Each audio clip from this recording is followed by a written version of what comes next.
warahmatullahi wabarakatuh. Selamat pagi anak-anakku yang tercinta. Kita lanjutkan lagi mata pelajaran geografi pada pagi hari ini tentang struktur keruangan kota. Kemarin kita sudah sampai pada ciri-ciri desa dan lain sebagainya tentang terkait dengan kota. Kita lanjutkan materinya tentang fungsi kota. Ada 3 fungsi kota menurut Dickson. Yang pertama adalah kota memiliki fungsi budaya. Berarti kota ini berkembang berdasarkan kebudayaannya. Contohnya kota-kota yang berada di daerah Yogyakarta, nah ini biasanya sangat kental dengan suasana budayanya. Yang kedua adalah fungsi administrasi. Biasanya ini adalah kota-kota pemerintahan. Jadi di situ aktivitas pemerintahannya sangat menonjol. Fungsi yang ketiga adalah fungsi ekonomi. Fungsi ekonomi ini berarti aktivitas perekonomian di kota tersebut sangat menonjol. Contoh Jakarta, Surabaya, ini yang sangat menonjol di wilayah Indonesia. Kemudian saya lanjutkan tentang ciri-ciri sosial kota menurut Pak Bintarto.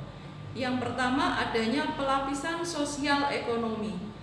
Jadi di situ ada strata sosial, kalau dalam sosiologi disebutnya strata sosial, di mana orang yang kaya itu mendapatkan kasta yang lebih tinggi daripada orang yang kurang mampu atau kurang beruntung. Yang sifat kedua adalah individualisme. Mereka lebih mementingkan kepentingan pribadinya daripada kepentingan bersama. Beda sekali kan ya dengan di desa. Terus yang ciri ketiga adalah kurangnya rasa toleransi sosial. Kalau kemarin di desa mau membangun rumah bisa dilakukan bersama-sama secara gotong royong, tapi kalau di kota mau bangun rumah ya tinggal tanya berapa jumlah uangnya saja. Berarti di situ toleransi sosialnya juga sangat kecil. Terus ciri yang keempat adalah adanya jarak sosial. Ada perbedaan jarak sosial antara satu orang dengan orang yang lain itu di kota. Dan ciri yang terakhir adalah perbedaan menjadi dasar penilaian sosial. Berapa besar kekayaan, berapa tinggi pangkatnya itu akan menjadi dasar perbedaan penilaian sosial masyarakatnya. Kemudian tentang tipologi kota. Ada 6 tipologi kota menurut Aerosio. Yang pertama adalah kota administrasi, adalah kota yang menjadi ibu kota suatu wilayah. Jadi kalau di Jawa Timur ya Surabaya, atau kalau di Kabupaten Pasuruan ya Kabupaten Pasuruannya. Kalau dalam hal ini administrasi di Kabupaten Pasuruan itu diletakkan di Kota Bangil. Yang kedua adalah kota pertahanan, adalah kota yang fungsi dominan adalah berkaitan dengan keamanan dan pertahanan negara. Ini biasanya kota-kota yang berada terletak di perbatasan dari satu negara dengan negara lain. Fungsi kota berikutnya adalah kota budaya. Kota budaya adalah kota yang menjadi tujuan budaya. Kalau di wilayah Jawa Timur, misalkan di daerah Blitar, itu menjadi tujuan budaya dari daerah-daerah yang lain. Tipologi yang keempat adalah kota produksi, adalah kota-kota yang terkait dengan kegiatan produksi, baik produksi massal manufaktur atau untuk kerajinan khusus. Kalau kerajinan khusus misalkan Kota Bangil sebagai kota burdil, kalau manufaktur mungkin kalian pernah lewat di daerah Bukir, Pasuruan. Kota komunikasi adalah kota-kota yang bertindak sebagai penghubung dalam rantai komunikasi dari satu daerah ke daerah yang lain.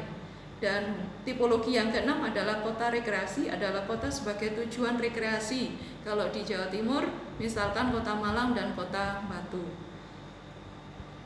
Saya lanjutkan tentang tahap perkembangan kota menurut Lewis Mumford. Yang pertama adalah eopolis.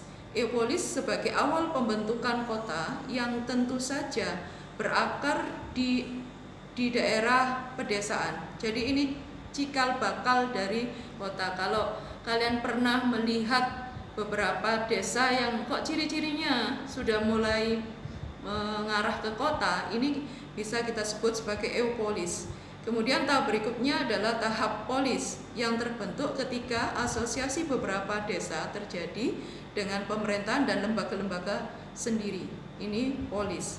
Dan yang ketiga adalah tahap metropolis, adalah kota yang terbentuk dengan perkembangan struktur ruang kota yang lebih besar, yang lebih mampu dan berpengaruh terhadap wilayah sekitarnya, dengan dicirikan spesialisasi perdagangan dan surplus produk-produk regional. Saya contohkan ini kota Surabaya. Kota Surabaya ini sudah bisa mempengaruhi kota-kota di sekitarnya, baik Gresik, baik Sidoarjo dan sekitarnya.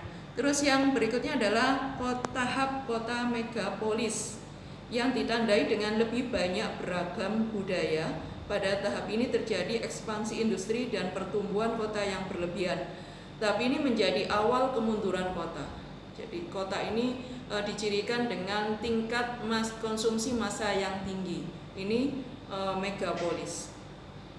Kalau sudah mengarah ke megapolis, akhirnya lanjut ke tiranopolis. Tiranopolis dicirikan dengan banyaknya kota-kota yang sudah banyak sekali mengalami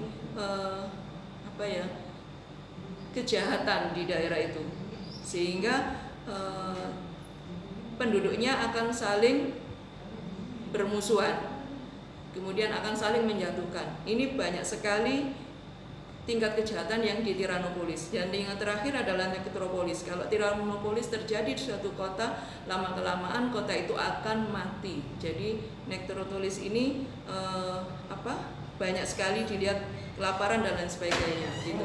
Demikian ya anak-anak, kita selesaikan mata sesi kita hari ini dan semoga bermanfaat.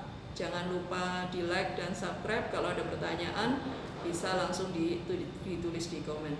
Sekian dari kami, saya akhiri. Assalamualaikum warahmatullahi wabarakatuh.